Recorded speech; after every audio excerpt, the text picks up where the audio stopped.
இனிமையானவள் நீதானே, இனிமையானவள் நீதானே, பிரியமானவள் நீதானே, இனிமையானவள் நீதானே. கர்த்தரால் புகழப்படும் குணசாலி நீதானே,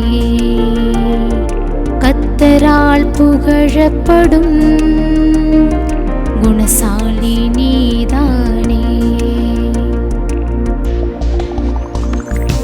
இனியவளே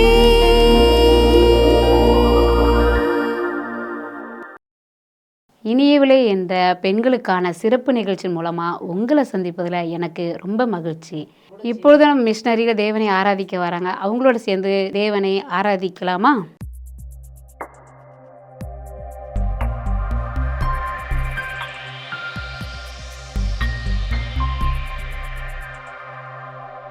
இப்போதும் நாம் தேவனை ஆராதிப்போம். எங்களோடு இணைந்து நீங்களும் ஆராதியுங்கள். நம் தேவன் ஈடு இணையில்லாத தேவன். அவர் வானத்திலும் பூமியிலும் உயர்ந்தவர். அவர் சர்வ வல்லவர். அவரை நாம் ஆராதிப்போமா? கர்த்தாவே தேவர்களில் உமக்கொப்பானவர் யார்? வானத்திலும் பூமியிலும் உமக்கொப்பானவர் யார்? உமக்கொப்பானவர் யார்?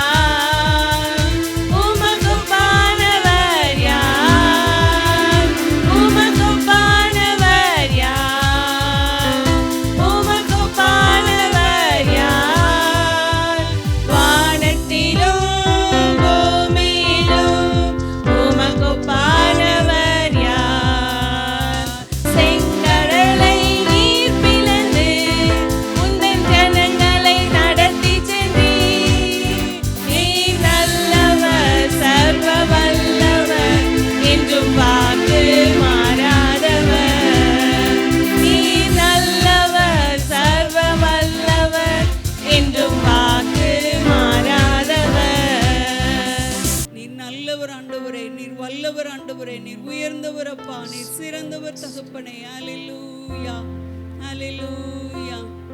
ஆராதிப்பேன், நான் ஆராதிப்பேன் ஆண்டவரே, சுவை ஆராதிப்பேன். காண்பவரே நான் ஆராதிப்பேன், காப்பவரை நான் ஆராதிப்பேன். ஆராதிப்பேன்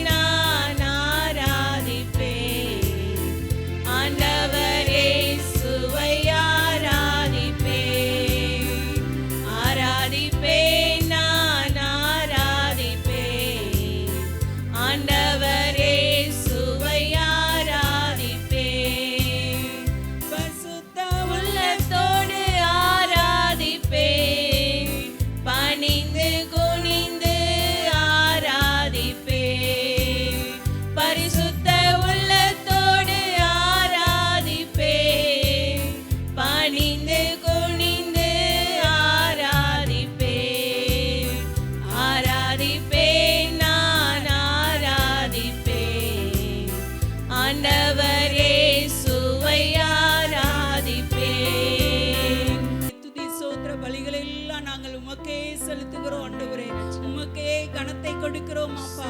இப்போதும் தகப்பனை ஆராதிக்கிற அப்பா, துதிகளின் மத்தியில் வாசம் பண்ணுகிற கர்த்தர், ஆராதனைக்கு உரியவர், ஆராதனைக்கு பாத்திரர் எங்கள் மத்தியில் நீர் வந்திருக்கிறபடியால் உமக்கு நன்றி தகப்பனை. நன்றி ஏசப்பா. இப்போதும் தகப்பனை நீரே எங்களோடு பேசுங்கன்னு ஜெபிக்கிறோம் ஆண்டவரே. அப்பா, எங்களுடைய உள்ளங்களை திறந்தருளுங்கன்னு ஜெபிக்கிறோம் ஆண்டவரே. அப்பா தகப்பனை, தாகத்தோடு வாஞ்சையோடு ஏக்கத்தோடு உட்கார்ந்திருக்கிற ஒவ்வொரு பிள்ளைகளுக்கும் நீர் அவர்களுக்கு ஏற்ற மன்னாவை நீர் தந்தருள வேண்டுமாறு ஜெபிக்கிறோம் ஆண்டவரே. உம்முடைய கரத்துல எங்களை முற்றிலுமாய் தாழ்த்தி ஒப்பு கொடுக்கிறோம் அப்பா. நீர் பொறுப்பெடுத்துக் கொள்ளும், நீரே ஆளுகை செய்யும். இயேசுவின் மூலம் ஜெபிக்கிறோம் நல்ல பிதாவே, ஆமென். இப்பொழுதும் மிஸ்டர் அண்ட் மிஸ்ஸஸ் பெர்னாண்ட் அவர்கள் குடும்பத்தில் நடக்கிற ஒரு சில காரியங்களை குறித்து கலந்துரையாட வராங்க. இப்போ நம்ம கேட்கலாமா?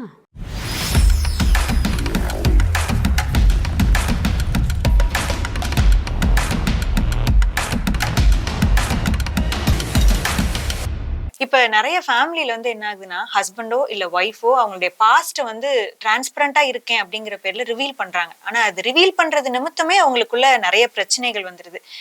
ஏதாவது ஒரு பிரச்சனை வரும் பொழுது, ஏதாவது ஒரு மனஸ்தாபம் வரும் பொழுது அதை வந்து சொல்லி காட்டிடுறாங்க.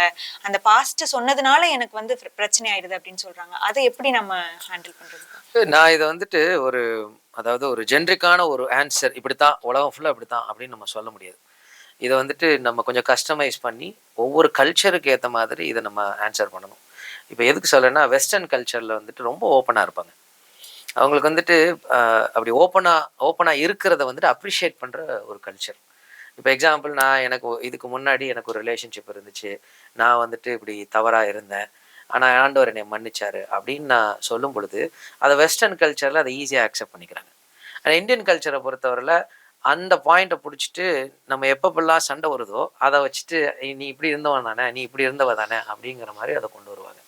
ஸோ இந்தியன் கல்ச்சருக்கு ஏற்ற மாதிரி ஒரு பதில் நம்ம சொல்லணும் அப்படின்னா, ஆண்டவரிடத்த முழு மனதோடு நீங்கள் இந்த பாவத்தெல்லாம் அறிக்கை பண்ணி நீங்கள் வந்துட்டு அவரிடத்துல ஒப்புரவாயிட்டீங்கிற பட்சத்தில் இதை சொல்லணுங்கிற அவசியம் இல்லை. கல்யாணத்துக்கு முன்னாடி ஒப்புரவாகணும்னு கல்யாணத்துக்கு முன்னாடி நீங்கள் ஆண்டவர் இடத்துல ஒப்புரவான பிறகு நீங்கள் கல்யாணம் ஆகுதுங்கிறப்ப இதை நீங்கள் வெளிப்படையாக சொல்லி எல்லாத்தையும் நான் ஓப்பன் பண்ணி நான் காமிச்சு தான் அப்படின்னு நீங்கள் போகும் பொழுது அது அது அது சில நேரங்களில் பேக் ஃபயர் ஆகும். ஸோ அதில் நீங்கள் கொஞ்சம் ஜாக்கிரதையாக இருக்கணும். ஹேவிங் செட் தட், உங்களுக்கு ஒரு நல்ல அண்டர்ஸ்டாண்டிங் கிடைச்சிருச்சு, உங்களுக்குள்ள ஒரு அன்னோனியம் உருவாயிருச்சு, நீங்கள் வந்துட்டு பாஸ்ட்டை யூஸ் பண்ணி சண்டை போடுற ஆட்கள் கிடையாதுங்கிற பட்சத்தில் நீங்கள் ஓப்பனாக பண்ணலாம். பட் அந்த டைமில் உங்களுக்கு தேவைப்படாது. அப்போ இந்தியன் கான்டெக்ட்ஸில் நீங்கள் பார்த்தீங்கன்னா அதை எல்லாத்தையும் ஓப்பன் அப் பண்ணி ரிவீல் பண்ணணுங்கிற ஒரு அவசியம் கிடையாது. கரெக்ட். ஏன்னா கல்யாணத்துக்கு முன்னாடி எனக்கு ஒரு லவ் ரிலேஷன்ஷிப் இருந்துச்சு. ஆனா அதை நான் கல்யாணத்துக்கு முன்னாடியே ஸ்டாப் பண்ணி அதுல இருந்து கம்ப்ளீட்டா வெளியே வந்துட்டேன். அப்படிங்கிற பட்சத்துல நம்ம வந்து அந்த பாஸ்ட் ரிவீல் பண்ணி அது நிமித்தம் பிரச்சனை வராததை நம்ம வந்து தவிர்க்கலாம். இப்ப எனக்கு பாஸ்ட்ல எனக்கு ஃபேமிலியில ஒரு ஹஸ்பண்டுக்கோ இல்ல ஒய்ஃபுக்கோ ஒரு ரிலேஷன்ஷிப் இருக்கு அப்படின்னா, அவங்களுக்கு ஒரு லவ்வர் இருக்கிறாங்க. அந்த லவ்வை வந்து நான் பிரேக் பண்ணிட்டேன் கல்யாணத்துக்கு முன்னாடி. ஆனா கல்யாணத்துக்கு அப்புறம் எனக்கு அவங்க ஒரு மெசேஜ் அனுப்பும் பொழுது, இப்போ மனைவிக்கோ ஒரு கணவனுக்கோ மெசேஜ் அனுப்பும் பொழுது, இல்ல நான் வந்து ஒரு ஃப்ரெண்ட்ஷிப்பா தான் வந்து என்னுடைய எக்ஸ் லவர்கிட்ட நான் வந்து பேசுறேன், நான் எனக்கும் அந்த பையனுக்கோ எனக்கும் அந்த பொண்ணுக்கோ வந்து எந்த விதமான தொடர்பும் இல்லை, நார்மலா ஒரு ஃப்ரெண்ட்ஸ் மாதிரி தான் நான் பேசுறேன் அப்படின்னா அதை வந்து அலோவ் பண்ணலாமா? அதாவது இது நான் வந்து ஸ்ட்ரிக்டாக நோன்னு சொல்லுவேன். அது காரணம் என்னென்னா, அநேக மேரேஜஸ் உடஞ்சி போனதுக்கு காரணம் இதுதான். இல்லை அவங்க ஈவன் நீங்கள் லவ்வரை விட்டுருங்க, நார்மல் பழைய ஃப்ரெண்டு அப்படி நான் பேசுகிறேங்கிறதுக்காகவே பல குடும்பங்கள் உடஞ்சி போயிருக்கு. அதனால் தேவையில்லாமல் அந்த லிமிட்டை தாண்டி நம்ம அதுக்குள்ளே போகவே கூடாது. நம்ம கல்யாணத்துக்கு முன்னாடி வரைக்கும் நம்ம எப்படி இருந்தோம், ஒரு நல்ல ஃப்ரெண்டாக இருந்திருக்கலாம், லவ்வராக இருந்திருக்கலாம், வாட் எவர், அது வேறு. இப்போ நம்ம உள்ளே வரும்பொழுது, in fact I have to tell, இப்போ 2K கிட்ஸ் வந்து பெஸ்டின்னு ஒன்று சொல்கிறாங்க. அப்படின்னா அது லவ்வரும் இல்லையா ஃப்ரெண்டும் இல்லையா, அது என்னமோ இன்பிட்வீனா. ஸோ இதெல்லாம் வந்துட்டு புதுசாக வேர்டு கொடுத்து நம்ம அதை இன்வென்ட் பண்ணி கொண்டு வந்துட்டு இருக்கிறோம். அப்போ நீங்கள் புரிஞ்சுக்கிறது என்னென்னா, கல்யாணம் ஆன பிறகு இப்படிப்பட்ட தேவையில்லாத, அதுவும் ஆப்போசிட் செக்ஸில் நீங்கள் வந்துட்டு ரிலேஷன்ஷிப்போ இந்த மெசேஜிங்கோ இந்த அவுட்டிங்கோ டேட்டிங்கெல்லாம் வச்சுக்கவே கூடாது. அது வந்து உங்கள் மேரேஜை கண்டிப்பாக உடைக்கும் ஃபார் ஷுர். இது வந்துட்டு ஸ்ட்ரிக்டாக நம்ம ஃபேமிலியில் ஃபாலோ பண்ணுறது ரொம்ப அவசியமாக இருக்குது. ஸோ இதை நீங்கள் ஒன்ஸ் விட்டு அப்புறமா அதை உங்கள் ஒய்ஃபோ உங்கள் ஹஸ்பண்டோ அதை பார்த்த பிறகு நீங்கள் அப்புறமா உட்காந்துக்கிட்டு இல்லை அது அப்படி இது இப்படின்னு சொன்னீங்கன்னா, ஒரு ட்ரஸ்ட்டு உடஞ்சிருச்சுன்னா அதை ரீபில் பண்ணுறது ரொம்ப ரொம்ப ரொம்ப ரொம்ப கஷ்டமாக இருக்கும். அதனால் better you say avoid it. But இதுலேயே இன்னொரு கேள்வி வரும், அப்போ எனக்கு யாருமே ஃப்ரெண்டே இருக்கக்கூடாதா அப்படின்னு சொல்லிட்டு. அப்போ அந்த கிளாரிட்டி வந்துட்டு யார் ஃப்ரெண்டுங்கிறத நீங்கள் டிஃபைன் பண்ணணும். உங்கள் ஹஸ்பண்டோ உங்கள் ஒய்ஃபோட சேர்ந்து உட்காந்து ஹூ இஸ் மை ஃப்ரெண்டுங்கிறத அப்போ டிஃபைன் பண்ணுங்கள். அதுதான் ரொம்ப அவசியம். இப்போ நீங்கள் என்ன பண்ணுறீங்கன்னா, பழைய காரியத்தை அப்படியே மேரேஜ் கழிச்சு கொண்டு வந்துட்டு நான் அதை அப்படியே கண்டினியூ பண்ணுவேன், நீங்கள் உட்காந்துருக்கிறதுனால தான் பிரச்சனை. இப்போ உங்களுக்குன்னு ஒரு பார்ட்னர் இருந்தாச்சு, அவங்களுக்கு நான் எப்படி ஃபெய்த்ஃபுல்லாக இருக்கணும், அவங்களோட சேர்ந்து நான் என்ன பண்ணணும், அவங்களுக்கு என்ன பிடிக்கும், இப்படிப்பட்ட ஒரு அண்டர்ஸ்டாண்டிங் வந்த பிறகு யூ டிஃபைன் இட். யாரை எப்படி எந்த இடத்துல வைக்கணும், எந்த லெவலில் அவங்கள உள்ள விடணும், எதுக்கு மேலே நம்ம போகக்கூடாதுங்கிறத 2 பேரும் சேர்ந்து ஆலோசனை பண்ணுறது தப்பு இல்லைல்ல. எனக்கு ஒரு ஃப்ரெண்டு இருக்காங்கன்னா அவங்களுக்கு தெரியணும், அவங்களுக்கு ஒரு ஃப்ரெண்டு இருக்காங்கன்னா எனக்கு தெரியணும். டு பி ஃப்ராங்க், நாங்கள் 2 பேருமே வந்துட்டு ஆப்போசிட் செக்ஸில் என்னதான் நம்ம ஊழியம் பண்ணாலும், யாராவது ஒருத்தவங்க எனக்கு கால் பண்ணி ஒரு 1/2 மணி நேரத்துக்கு மேலே பேசுகிறாங்க அப்படின்னா அது கண்டிப்பாக திவ்யாவுக்கு தெரியும். இந்தவங்க பேசுனாங்க, இந்த மாதிரி இந்த பொண்ணு வந்துட்டு கவுன்சிலிங் கேட்குது, இல்லை இதெல்லாம் நான் ரிவீல் பண்ணுவேன். அதே மாதிரி அவங்கக்கிட்ட யாராவது வந்தாங்கன்னா she will talk and she will direct to me. So இந்த ஒரு அண்டர்ஸ்டாண்டிங் நமக்கு கிடைக்கணும். ஸோ அதனால் பழைய ரிலேஷன்ஷிப்பை நான் கண்டினியூ பண்ணுவேன். அதுவும் லவ்வர் அப்படிங்கிற ஒரு அண்டர்ஸ்டாண்டிங்கோ இல்லை பெஸ்டியோ வாட்எவர், அந்த அண்டர்ஸ்டாண்டிங்கில் நான் கண்டினியூ பண்ணுறேங்கிறது இட்ஸ் அ டெட்லி சின். அதை நீங்கள் நல்லா புரிஞ்சுக்கோங்க. இல்லை நான் ஒழுங்காக தான் இருக்கேன், அவங்க அப்படி, அதெல்லாம் தேவையே கிடையாது. தேவையில்லாத ரிலேஷன்ஷிப் எதுக்கு வச்சுக்கிறீங்க? இவ்வளோ ஒரு அழகான ஒரு மேரேஜை உடைக்கிறதுக்கு சத்துரு கொண்டு வர ஒரு டூல் தானே அவங்களாம். அந்த ஒரு அண்டர்ஸ்டாண்டிங் உங்களுக்கு கிடைக்கணும். கரெக்ட். இப்போ என்னோட ஒரு மனைவியுடைய எக்ஸ் லவரோ இல்ல ஒரு கணவருடைய எக்ஸ் லவரோ இல்ல நான் ரிலேஷன்ஷிப்ல இல்ல ஆனா ஒரு ஃப்ரெண்ட்ஷிப்பா தான் பேசுறேன், அதனால என் குடும்பத்துல சமாதானம் கெடுது அப்படின்னா பெட்டர் டு அவாய்ட் இட். அந்த ஒரு ரிலேஷன்ஷிப் வந்து நம்மளோட வாழ்க்கையில தேவையில்லைன்றது ஆண்டவருடைய சித்தங்கிறத வந்து நம்ம புரிஞ்சுக்கணும். ஏன்னா அந்த ரிலேஷன்ஷிப் மூலமா என்னதான் நான் ஃப்ரெண்டா பழகினாலும் அந்த ரிலேஷன் நான் நார்மலா தான் மெசேஜ் அனுப்புறேன், ஆனா காலப்போக்குல அந்த மெசேஜஸ் வந்து உன்னுடைய வாழ்க்கையில உன்னுடைய கணவருக்கும் உனக்கும் இடையில ஒரு கேப்பை உண்டு பண்ணுது அப்படிங்கிற பட்சத்துல அந்த ரிலேஷன்ஷிப்பை நமக்கு அவாய்ட் பண்றது கரெக்ட். இப்போதும் நம்ம மத்தியில் செய்து கொடுப்பதற்காக ஜெபராணி டேவிட் கணேசன் அவர்கள் செய்து கொடுப்பதற்காக வரப்போகிறாங்க. செய்தியை கேட்கலாமா?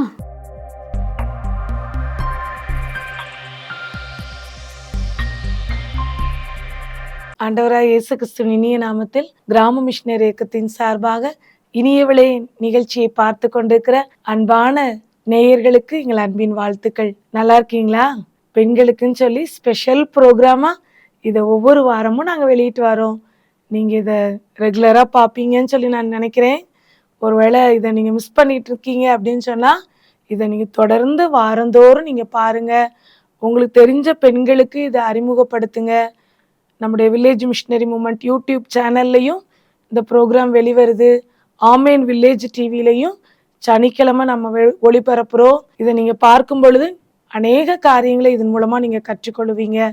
பெண்களாகிய நீங்கள் எப்படி இருக்கணுங்கிற காரியங்களை உங்களோடு பகிர்ந்து கொள்ளும்படி தான் ஒவ்வொரு தேவ செய்தியாளர்களும் தேவனுடைய வார்த்தையை பகிர்ந்து கொள்றாங்க. இந்த நாளிலையும் தேவனுடைய வார்த்தைக்குள்ளாக நம்ம கடந்து செல்வதற்கு முன்பாக ஆண்டவர் நம்மோடு பேசும்படியாக ஒரு நிமிடம் கண்களை மூடி ஆண்டவருடைய முகத்தை நோக்கி நாம் பார்ப்போமா? ஜெபம். எங்களை நேசிக்கிற நல்ல தகப்பனே, நீர் கொடுத்த இந்த அருமையான இந்த நல்ல நாளுக்காக உமக்கு நன்றி செலுத்துகிறோம்.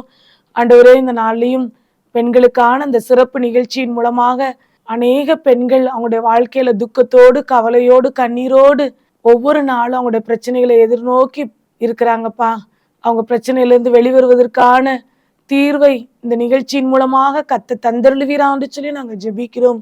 அவர்கள் நடக்க வேண்டிய வழியை கர்த்தர் அவளுக்கு காண்பித்தருளுவீரான்னு சொல்லி நாங்கள் ஜெபிக்கிறோம். தொடர்ந்து தேசத்திற்கும் சமுதாயத்திற்கும் அவங்களுடைய வீட்டிற்கும் ஆசீர்வாதமான பாத்திரமாக கர்த்தர் வைத்தருளுவீரான்னு சொல்லி ஜெபிக்கிறோம். இயேசுவின் மூலம் ஜெபம் கேளும் நல்ல பிதாவே, ஆமேன். இப்போ நம்ம நிறைய குடும்பங்கள்ல பார்க்குற பிரச்சனை என்ன அப்படின்னு சொன்னா சந்தேகம். கணவன் மனைவி மீது சந்தேகம், மனைவி கணவன் மீது சந்தேகம், பிள்ளைங்க மீது பெற்றோர்கள் சந்தேகப்படுறாங்க. அந்த சந்தேகங்கிற அந்த வார்த்தைக்கு நம்முடைய வாழ்க்கையில இடம் கொடுத்துட்டோம் அப்படின்னு சொன்னா நம்முடைய வாழ்க்கையை ஒவ்வொரு நாளும் நரக வாழ்க்கையா மாறிடும். சகோதரிகளே, அன்பான சகோதரிகளே, உங்களை பார்த்து இந்த நாளிலையும் தேவன் உங்களோடு பேச சொன்ன வார்த்தை என்ன அப்படின்னு சொன்னா சந்தேகம்.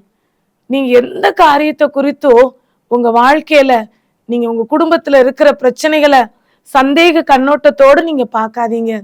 நிறைய பிரிந்திருக்கிற குடும்பங்களெல்லாம் நாங்க பார்க்குறோம். அவங்க ஷேர் பண்ற காரியங்களெல்லாம் கேட்கும் பொழுது மிகவும் கண்ணீர் வடிக்கத்தக்க நிலைமையில அநேக காரியங்களை அவங்க ஷேர் பண்றாங்க. அநேக குடும்பங்கள் இந்த சந்தேகத்தின் பேர்ல இடிந்து போய் விழுந்து போய் டைவர்ஸ் ஆகி அவங்க குடும்பம் நடத்துறத நம்ம பார்க்க முடிகிறது. அநேக வீடுகள்ல கணவன் மனைவி பிள்ளைங்கன்னு சொல்லி ஒரே வீட்டுக்குள்ளதான் இருப்பாங்க. ஆனா கணவன் மனைவியோட பேசி பல நாட்கள் பல மாதங்கள் ஆகியிருக்குது பார்க்கிறோம். அதே நேரத்துல கணவன் மனைவியோடு பேசி பல நாட்கள் ஆன கதைகளை நாங்க கேட்கிறோம். கிறிஸ்துவுக்கு பிரியமான குடும்பமாக குடும்பத்தை கட்டுகிற பெண்களாகிய நீங்க புத்தியுள்ள பெண்களா நீங்க நடந்து கொள்ளணும் அப்படின்னு சொன்னா ஆண்டவர் உங்களிடத்துல எதிர்பார்க்கிறது என்ன தெரியுமா? நீங்க எந்த காரியத்தை குறித்தும் உங்க வாழ்க்கையில சந்தேகப்படாதீங்க. ஆண்டவரை நம்புங்க. ஆண்டவர் எல்லாம் உங்க வாழ்க்கையில பெர்ஃபெக்டா நேர்த்தியா நடத்துவார் அப்படிங்கறத விசுவாசிங்க. கணவர் வீட்டுக்கு வந்த உடனே பெண்கள் செல்போனை பார்ப்பாங்க. இன்னைக்கு யார்ட்டெல்லாம் இவர் பேசியிருக்காரு, என்னெல்லாம் சேட் பண்ணியிருக்காரு, வாட்ஸ்அப்ல யார்கிட்டலாம் அவர் கால் பண்ணியிருக்காரு அப்படின்லாம் செக் பண்றீங்கல்ல பெண்கள். நீங்க இன்னைக்கு உங்களுக்கு கொடுக்குற ஆலோசனை என்ன தெரியுமா? நீங்க கவனிக்க வேண்டியதுதான், நீங்க பார்க்க வேண்டியதுதான். ஆனா அதுல இருக்கிற ஏதோ ஒரு காரியத்தை வச்சு நீங்க அவங்களோட நீங்க சண்டை போட்டு உங்க மனதுல இருக்கிற சமாதானத்தை இழந்து நிம்மதியை இழந்து உங்க வாழ்க்கையவே நரகமாக்கிறாதீங்க. இது ஆண்டவர் எனக்கு கொடுத்த குடும்பம். இந்த குடும்பத்தை நான் எப்படி கட்டணும் அப்படிங்கறத எனக்கு கற்றுத்தாங்க ஆண்டவரே அப்படின்னு சொல்லி ஆண்டவர்கிட்ட நீங்க கேளுங்க. ஒரு வேடிக்கையான கதை ஒண்ணு இப்ப எனக்கு ஞாபகத்துக்கு வருது. அது என்ன கதை அப்படின்னு சொன்னா, ஒரு பெரிய பிசினஸ் மேன் இருந்தாரு. அவருடைய பிசினஸ் என்ன அப்படின்னு சொன்னா, நிறைய வீடுகளை கட்டி கட்டி விற்கிறது. இதெல்லாம் மேற்பார்வையிடும்படி இந்த ஒர்க்கெல்லாம் கண்காணிக்கும்படி ஒரு சிவில் இன்ஜினியர் கையில தன்னுடைய பொறுப்பை கொடுத்திருந்தாரு. அந்த சிவில் இன்ஜினியர் நிறைய வீடுகளை அந்த முதலாளிக்கு கட்டி கொடுத்திருந்தாரு. இது நிமித்தமா அந்த முதலாளி நிறைய பணம் சம்பாதிச்சு கோடீஸ்வரரா ஆயிக்கொண்டிருந்தாரு. அப்படிப்பட்ட நேரத்துல இவருக்கு ஏஜ் ஆயிட்டு, அந்த சிவில் இன்ஜினியருக்கு. அவர் பிள்ளைங்களுக்கெல்லாம் திருமணம் முடிச்சு கொடுத்துட்டாரு. அப்ப இன்னும் நம்ம எதுக்கு உழைக்கணும்? இவருக்கு எவ்வளவுதான் நாயா பேயா உழைச்சு கொடுத்தாலும் இவர் என்ன நமக்கு பெரிய சம்பளத்தை தானே தர்றாரு, பெருசா என்ன கூட்டி எதுவும் கொடுக்குறாரா? இல்ல, இத்தனை வருஷம் நம்ம உழைச்சாச்சு, இனிமேல் நம்ம நிம்மதியா பிள்ளைங்களோட பேர பிள்ளைகளோட செட்டில் ஆகும் அப்படின்னு முடிவு பண்ணிட்டாரு. உடனே அந்த ஓனர்கிட்ட போய் சொல்றாரு, நான் இனிமேல் என் சர்வீஸை முடிச்சுக்கிறேன், இந்த வருஷத்தோட என்னுடைய பணியை நான் நிறைவு பண்ண போறேன் அப்படின்னு சொன்னார். அப்போ அந்த ஓனர் சொன்னாங்க, இந்த ஒரு வீடு மட்டும் நீ எனக்காக கட்டி கொடுத்துரு அப்படின்னு சொன்னாங்க. உடனே சரின்னு சொல்லிட்டு இவரும் அந்த ஒரு வீடை தானே சொல்றாரு, சரி இது நம்ம கட்டுற ஒரு கடைசி வீடா இருந்துட்டு போட்டும் அப்படின்னு சொல்லி அந்த வீடையை கட்டி கொடுக்கறதுக்கு ஓகே அப்படின்னு சொல்லிட்டாரு. அப்போ அந்த வீடு அழகா கட்டப்பட்டுட்டு வருது. ஆனா இவருக்கு ரொம்ப நிர்விசாரமா அந்த வீடை கட்டுறாரு. ரொம்ப ஆசையா நல்லா அதுல தன்னுடைய முழு பலத்தையும் முழு ஞானத்தையும் போட்டு சிறப்பா கட்டணும் அப்படின்னு சொல்லி அவருடைய மனசுல எண்ணமே இல்லை. நம்ம தான் ரிட்டையர்ட் ஆக போறோம்ல, நமக்கு என்ன பெரிய அளவுல பென்ஷனா வரப்போகுது இதுல வேலை பார்த்ததுனால, அதனால ஏனோதானோ கட்டி முடிச்சு கொடுத்துருவோம் அப்படின்னு சொல்லிட்டு அதுக்கு கட்டுற பிளான் எதுவுமே பிளான் படி செய்யல. வாங்குற செங்கலா இருக்கட்டும், சிமெண்டா இருக்கட்டும், கம்பியா இருக்கட்டும், எதுவுமே தரம் வாய்ந்ததா போடல. கட்டி முடிச்ச உடனே அந்த வீட்டோட சாவியை ஓனர்கிட்ட கொண்டு போய் கொடுக்காரு. அந்த ஓனர் அந்த சாவியை வாங்கிட்டு இந்த சிவில் இன்ஜினியரை கூட்டிட்டு அந்த வீட்டுக்கு போறாரு. வீட்டுக்கு போய் திறந்து சாவியை கொடுத்து, இந்த வீடை நான் என்னுடைய அன்பளிப்பாக நான் உனக்கு கொடுக்குறேன் அப்படின்னு சொல்றாரு. இவருக்கு நான் தூக்கி வாரி போட்டுருச்சு. சே, நம்ம சர்வீஸ்ல எத்தனை வீடுகளை கட்டி கொடுத்துருக்கோம், எவ்வளவு அழகழகா கட்டியிருக்கோம், எவ்வளவு பிளான் பண்ணி கட்டியிருக்கோம், எவ்வளவு முயற்சி எடுத்து கட்டியிருக்கோம், எல்லாம் தரமான கம்பி தரமான சிமெண்ட் எல்லாம் பார்த்துல நம்ம செய்வோம்.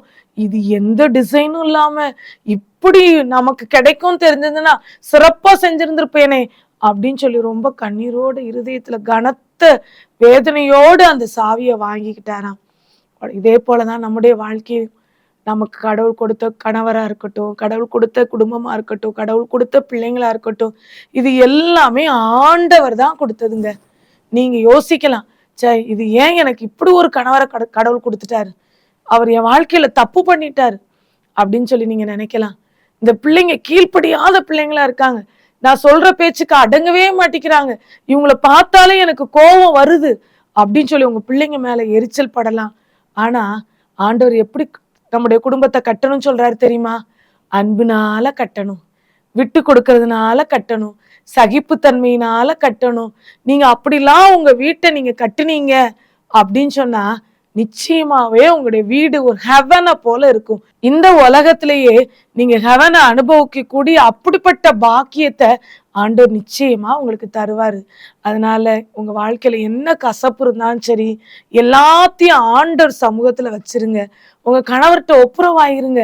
மணிக்கணக்கா, நாள் கணக்கா, மாத கணக்கா பேசாமையே இருக்காதீங்க.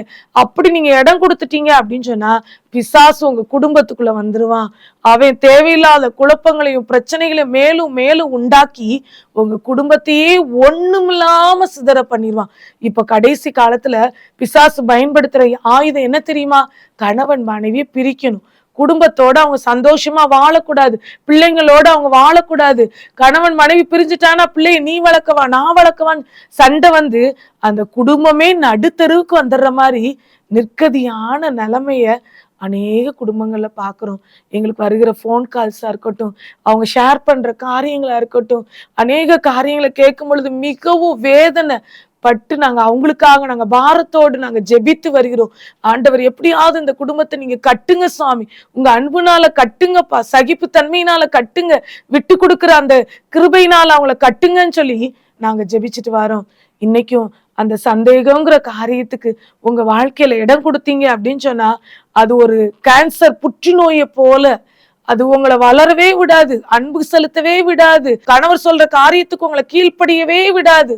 அதனால எந்த காரியமா இருந்தாலும் சரி, நீங்க உங்க கணவரை நம்புங்க, உங்க பிள்ளைகளை நம்புங்க. எல்லாத்துக்கும் மேல ஆண்டவரை நீங்க நம்பிட்டீங்கன்னு வச்சுக்கோங்களேன், ஆண்டவர் நம்ம வாழ்க்கையில எல்லாம் சிறப்பா செய்வாரு. தப்பு பண்ண மாட்டாரு. என் கணவர் இந்த தப்பான காரியத்தை செய்ய மாட்டாரு. என்னுடைய ஜெபம் என்னுடைய கணவரை வேலியடைத்து பாதுகாக்கும் அப்படிங்கிற ஒரு நம்பிக்கை உங்க உள்ளத்துல வந்துருச்சு அப்படின்னு சொன்னா, அவர் அவங்க வேலை பார்க்குற இடத்துல எத்தனை பெண்களோட பழகுனாலும் சரி, யார்ட்டெல்லாம் அவங்க சேட் பண்ணாலும் சரி, உங்களுக்குள்ள ஒரு நம்பிக்கை இருக்கும், என் கணவர் என் மேல பிரிய வைத்திருக்கிறார் அப்படின்னு சொல்லி. அதனால உங்க வாழ்க்கையில சந்தேகத்துக்கு இடம் கொடுக்காதீங்க. அது உங்க வாழ்க்கையை முற்றிலுமாய் நீங்க அழித்து போடுவதற்கு ஏதுவா மாறிடும். இன்னைக்கு வேதத்துல இருந்து ஒரு பகுதியை உங்களோடு நான் பகிர்ந்து கொள்ள விரும்புகிறேன். இந்த நாளையும் தேவ சமூகத்துல அமர்ந்திருந்த பொழுது தேவன் உங்களோடு பேச சொன்ன ஒரு பெண்மணி யார் அப்படின்னு சொன்னா, சூனேமியால் அப்படிங்கிற ஒரு ஸ்திரீயை குறித்து நம்ம இந்த நாள்ல பார்க்க போறோம். அவங்கள குறித்து போடப்பட்டிருக்குது, கணம் பொருந்திய ஒரு ஸ்திரீ அப்படின்னு சொல்லி அவங்கள அழைக்கிறாங்க. ஒரு வெல் டு டூ, நல்ல ஒரு பேரும் புகழுமா வாழ்ந்த ஒரு ஸ்திரீ. அவங்க ஊர் தான் சூனேம் அப்படிங்கிற ஊர். அதனால அந்த ஸ்திரீயோட பேரே சூனேமியால் அப்படிங்கிற மாதிரி ஆயிடுச்சு. அந்த ஊருக்கு எப்பெல்லாம் எலிசா போறாங்களோ அப்பெல்லாம் அவங்கள அங்க தங்கும்படி இந்த ஸ்திரீ என்ன செய்வாங்களாம், வருந்தி கேட்டுக்கொள்வாங்களாம்.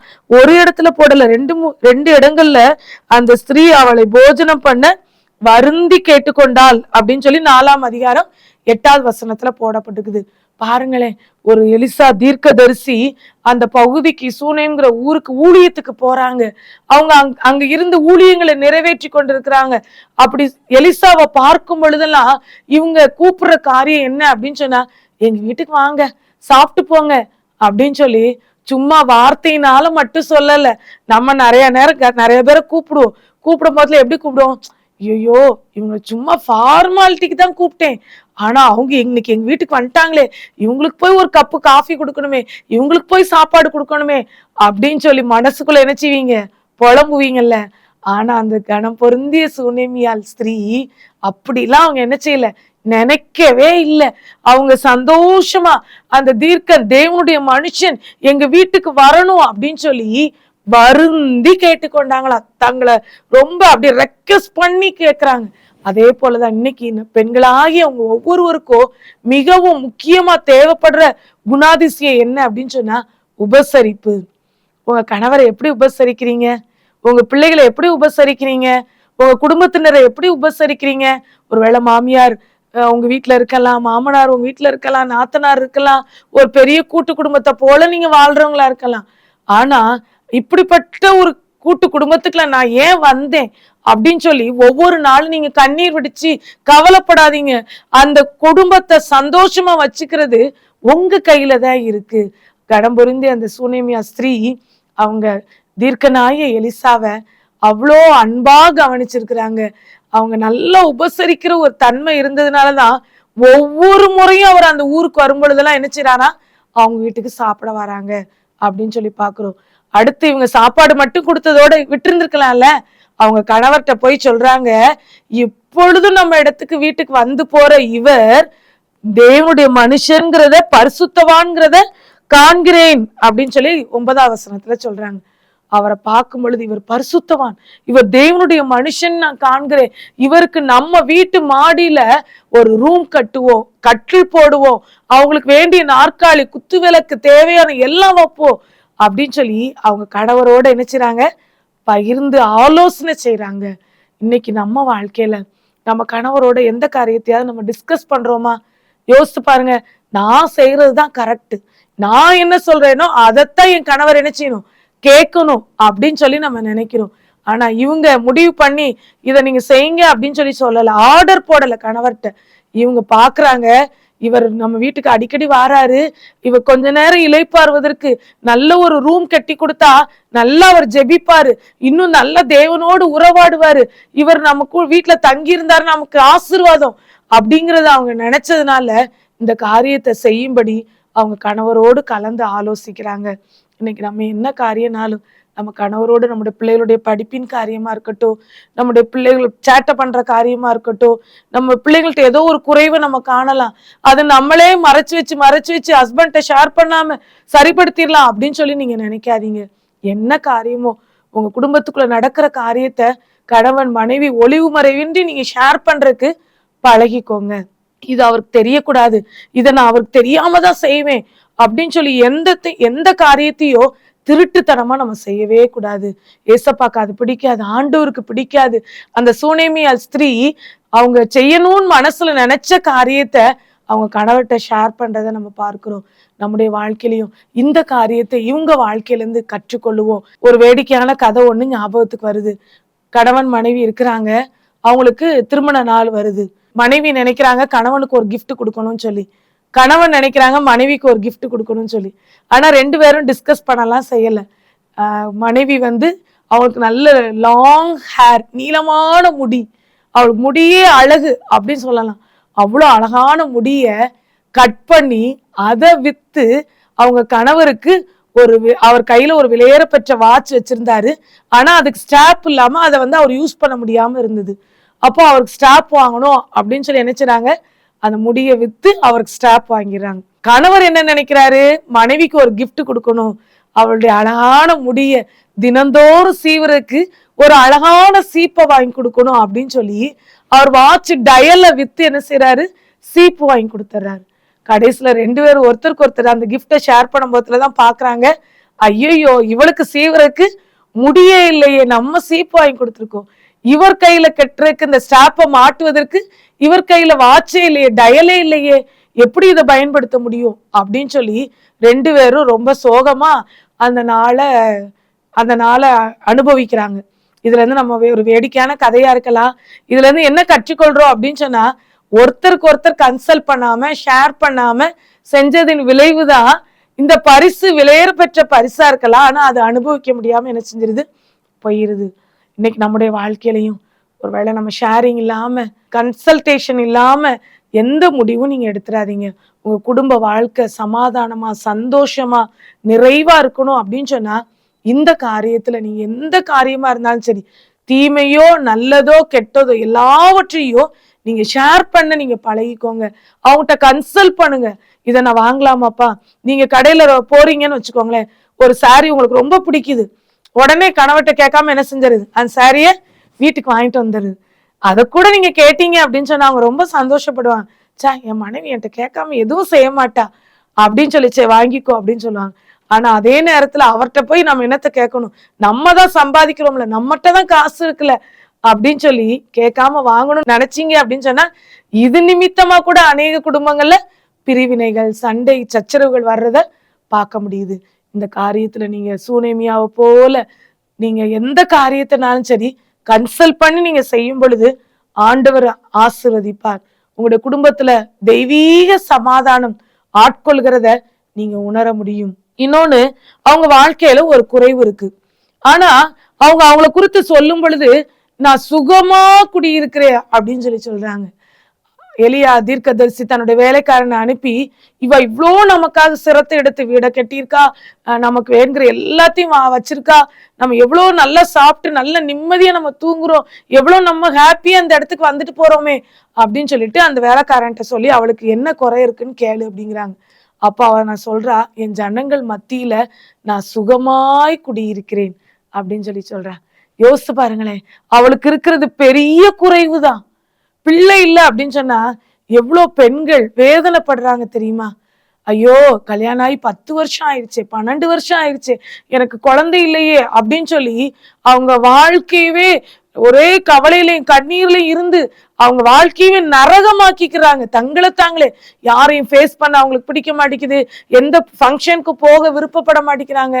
ஆனா இந்த கணம் பொருந்திய ஸ்திரீ சூனேமியால் அவங்ககிட்ட அந்த தீர்க்கன் கேட்டு விடும் பொழுது அவங்க சொல்றாங்க, என் குடும்பத்துல என் மக்கள் மத்தியில நான் சுகமா குடியிருக்கேங்க. எவ்வளோ பெரிய ஒரு மன நிறைவான ஒரு வாழ்க்கை பாருங்க. இப்படிப்பட்ட ஒரு சாட்டிஸ்பாக்சனான ஸ்டேட்மெண்ட்டை தான் ஆண்டவர் உங்களிடத்துலயும் எதிர்பார்க்கிறாரு. நமக்கு ஒரு சின்ன குறை இருந்தா போதும், அதை பெருசா ஊதி ஏன் இவ்வளோ ஒரு பிரச்சனையில நான் வாழ்றேன், உங்களுக்குலாம் என்ன தெரியும், நீங்களாம் நல்லா ஹாப்பியா இருக்கீங்க அப்படின்னு சொல்லி மற்றவங்களை பார்த்து நம்ம பொறாமப்படுறோம். மற்றவங்களோட கம்பேர் பண்ணி அவங்களுக்குலாம் என்னப்பா நல்ல வீட்டுக்காரர், நல்லா ஜாலியா அவங்க டெய்லி பைக்ல சுத்துறாங்க அப்படின்னு சொல்லி அவங்கள பார்த்து நம்ம பேசுறோம். இல்லைங்க, நமக்கு இருக்கிறதுல நம்ம மன நிறைவா இருக்கணுங்க, திருப்தியா இருக்கணுங்க.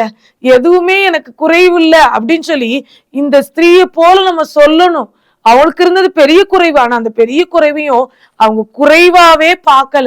அவங்க எப்படி வாழ்ந்திருப்பாங்கன்னு நான் யோசித்து பார்த்தேன் அப்படின்னு சொன்னா, அவர் வயது சென்றவன் அப்படின்னு சொல்லி அந்த கேயாசி அவங்கள பார்த்து தீர்க்கதரிசிட்ட சொல்றாங்க. அப்போ அவங்க 2 பேரும் கல்யாணம் ஆகி பல வருடங்கள் ஆயிருந்திருக்கலாம். ஆனா அவங்க எப்படி வாழ்ந்திருப்பாங்க அப்படின்னு சொன்னா, நாமே குழந்தைகள் நமக்கேன் குழந்தை அப்படின்னு கூட என்ன செஞ்சிருப்பாங்க, வாழ்ந்திருப்பாங்கன்னு சொல்லி நான் நினைக்கிறேன். அவ்வளோ ஹாப்பியா அவங்க லைஃப்பை லீட் பண்ணிக்கிட்டு இருந்தாங்க. அவங்களுக்கு இருந்த குறைய அவங்க பெருசாவே நினைக்கல. அவங்களுக்குரிய ஒர்க்ல பிஸியா இருந்தாங்க. அவங்களுக்குள்ள அந்த வயல்ல அவங்க விளைச்சல் பண்றது, அங்க இருக்கிற வேலைக்காரர்களை கவனிக்கிறது, அவங்களுக்கு சாப்பாடு போடுறது, அவங்கள விசாரிக்கிறது, ஊர்ல இருக்கிற மக்கள் எல்லாம் ரொம்ப அன்போடு விசாரிக்கிறது அப்படின்னு சொல்லி 24 ஹவர்ஸும் இந்த அம்மா ரொம்ப என்கேஜா பிஸியா இருந்திருப்பாங்கன்னு சொல்லி நான் நினைக்கிறேன். அதனாலதான் அவங்க சொல்றாங்க, நான் சுகமா குடியிருக்கிறேன் அப்படின்னு சொல்லி. ஒரு மன நிறைவான வாழ்க்கை. இன்னைக்கு நம்முடைய வாழ்க்கையில ஒரு மன நிறைவு இருக்கா?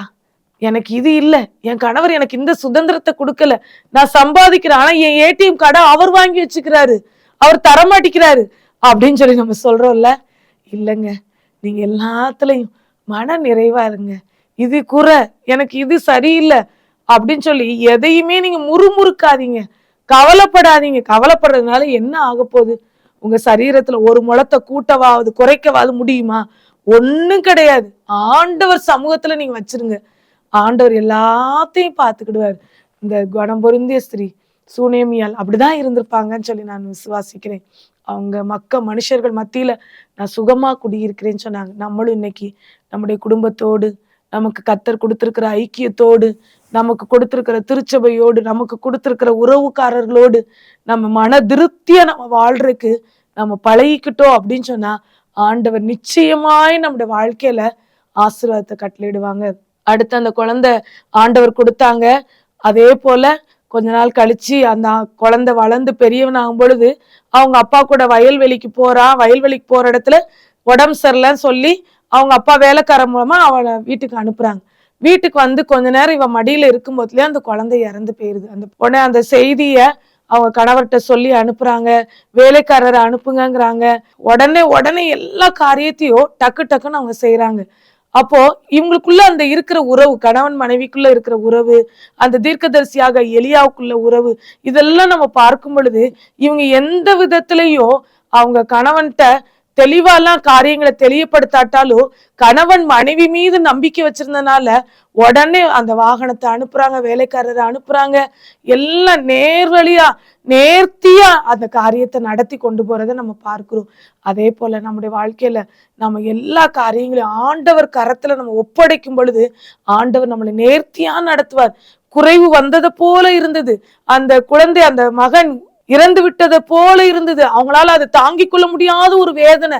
நான் உங்களிடத்துல நான் கேட்டா இதை நான் பெற்றுக்கொண்டேன், நீங்க கொடுத்தீங்க, இப்ப என் குழந்தைய செத்து கிடக்குறானே அப்படின்னு சொல்லி வேதனை அவங்க உள்ளத்துலதான் இருந்தது. ஆனாலும் விசுவாசத்துல சந்தேகப்படாமல், சிறிதளவும் சந்தேகப்படாமல், என் தேவன் என்னை உயிரோடு எழுப்புவார் என்று சொல்லி அந்த எலியா தீர்க்கன் மீது வைத்திருந்த அந்த நம்பிக்கையை பார்க்கும் பொழுது மிகவும் நம்மளை ஆச்சரியப்படுத்துகிற ஒரு விசுவாசமா தோன்றுகிறது. அவங்க அந்த எலியா தீர்க்கன் இருக்கிற அந்த இடத்துல அந்த பையனை போட்டு விட்டு முதல்ல போய் அவங்கள சந்தித்து மறுபடியும் அந்த எலியா தீர்க்கதரிசியோடு அந்த மேல் வீட்டு அறைக்கு வர்றதை நம்ம பார்க்கிறோம். ஆண்டவர் அந்த பையனை உயிரோடு எழுப்புறதை நம்ம பார்க்கிறோம்.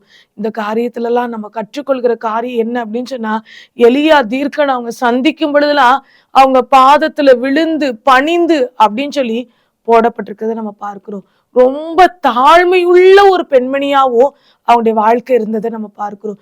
இவங்க வாழ்க்கையில இருந்து நிறைய காரியங்களை ஆண்டவர் இன்னைக்கு நம்ம கூட பேசி இருக்கிறாங்க. அவங்க வாழ்க்கை மனநிறைவான ஒரு வாழ்க்கையா இருந்தது. நல்ல மனமுவந்து உபசரிக்கிற ஒரு பெண்மணியா அவங்க இருந்தாங்க அப்படின்னு சொல்லி பாக்குறோம். எலியா தீர்க்கனை பார்க்கும் பொழுதெல்லாம் அவங்க தங்களை தாழ்த்தி அவங்க பாதத்துல விழுந்து கிடக்குறாங்கன்னு சொல்லி பார்க்கும் பொழுது மனத்தாழ்மை உள்ள ஒரு பெண்மணியா இருக்கிறாங்க அப்படின்னு சொல்லி நம்ம பார்க்கிறோம். இன்னும் கொஞ்சம் கூட அவங்க சந்தேகப்படாம விசுவாசத்தோடு எல்லா பிரச்சனைகளையும் அவங்க எதிர்நோக்கிறத நம்ம பார்க்கிறோம். இன்றைக்கும் தேவன் நம்மோடு பேசுகிற காரியம், ஒன்றுக்கும் சந்தேகப்படாமல் ஆண்டவரை நம்பி எந்த காரியத்தையும் நம்ம செய்யும் பொழுது தேவன் நிச்சயமாய் நிறைவான ஆசீர்வாதத்தை நம்முடைய வாழ்க்கையில கட்டளிடுவார். ஒருவேளை மரித்து போன அந்த மகனை தேவன் உயிர் பெற செய்தாரே, அதே தேவன் இன்றைக்கும் ஜீவனுள்ள தேவனா இருக்கிறார்.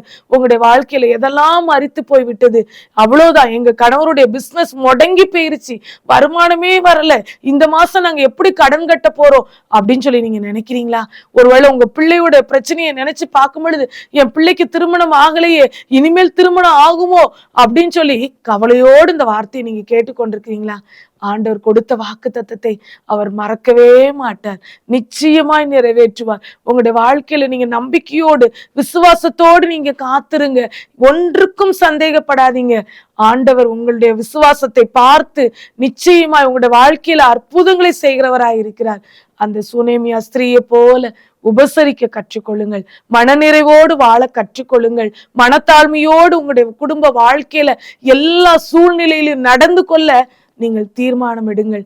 நிச்சயமாகவே தேவன் உங்களுடைய குடும்ப வாழ்க்கையை ஆசீர்வதித்து அநேகருக்கு சாட்சியாய், அநேகர் ஆண்டவரை அறிந்து கொள்வதற்கு உங்களுடைய குடும்பத்தை சாட்சியாய் நிறுத்துவார் என்று சொல்லி இயேசுவின் நாமத்தினாலே உங்களுடைய குடும்பத்தை நான் வாழ்த்தி ஆசீர்வதிக்கிறேன். இந்த வேளையிலும் என்னோடு இணைந்து ஜெபிக்கும்படி உங்களை அன்போடு கேட்டுக்கொள்கிறேன். எங்களை நேசிக்கிற நல்ல தகப்பனே, நீர் கொடுத்த இந்த அருமையான இந்த நல்ல நாளுக்காக உமக்கு நன்றி செலுத்துறோம். இந்த நாளிலையும் ஆண்டவரே, பெண்களுக்கான அந்த சிறப்பு நிகழ்ச்சியின் மூலமாக எங்களுடைய இல்லற பெண்களுக்கென்று நீங்க தந்த வார்த்தைகளுக்காக உமக்கு நன்றி செலுத்துறோம். சந்தேகம் என்கிற விஷ கிருமிக்கு இவங்க இடம் கொடுத்திருந்தாங்கன்னா அது அவங்களுடைய குடும்ப வாழ்க்கையவே நாசமாக்கிடும் சொல்லி நீங்க இன்னைக்கு இவங்களோடு நீங்க இடைப்பட்டீங்கப்பா. ஆண்டவரே, எந்த காரியத்தை குறித்தும் அவங்க சந்தேகப்படாம முதலாவது அவங்க உங்க மேல நம்பிக்கை வச்சு அவங்க பிள்ளைங்களை, அவங்க கணவரை, அவங்க குடும்பத்தினரை, உற்றார் உறவினர்களை நம்புவதற்கு, காரியங்களை அதன்படி நீர் சொல்லுகிறபடி நடத்துவதற்கு விசேஷித்த ஞானத்தை குடும்ப பெண்களாகிய ஒவ்வொரு பெண்களுக்கும் நீங்க தாங்கப்பா. திருமணம் முடித்து ஒரு சில மாதங்கள், ஒரு சில வருடங்கள் ஆகிய பெண்கள் இந்த வார்த்தையை கேட்டுக்கொண்டிருக்கலாம். வயதுல முதிர்ந்த பெண்கள் இந்த வார்த்தையை கேட்டுக்கொண்டிருக்கலாம். எல்லா பெண்களையும் அவங்களுடைய குடும்பங்களையும் கர்த்தர் நீங்க ஆசீர்வதிங்க என்று சொல்லி நாங்க ஜெபிக்கிறோம். சுனேமியால் உமக்கன்று கொடுத்த அந்த ஆசீர்வாதத்து நிமித்தமா, அந்த வீடை கட்டி கொடுத்தது நிமித்தமா கர்த்தர் அவளுடைய வாழ்க்கையில அவருடைய குறைவுகளை நிறைவாக்குனீங்களே சுவாமி. ஆண்டவரே, அவருடைய வாழ்க்கை எப்படிப்பட்ட ஒரு சாட்சி உள்ள ஒரு வாழ்க்கையா இருந்ததே. ஆண்டவரே, மனமுவந்து உபசரிக்கிற ஒரு பெண்மணியா இருந்தாங்க, மனநிறைவோடு வாழ்கிற ஒரு பெண்மணியா இருந்தாங்க, மனத்தாழ்மை உள்ள ஒரு பெண்மணியா இருந்தாங்க, எந்த காரியத்தையும் அவங்க கணவரோடு கன்சல்ட் பண்ணி செய்யறவங்களா இருந்தாங்க.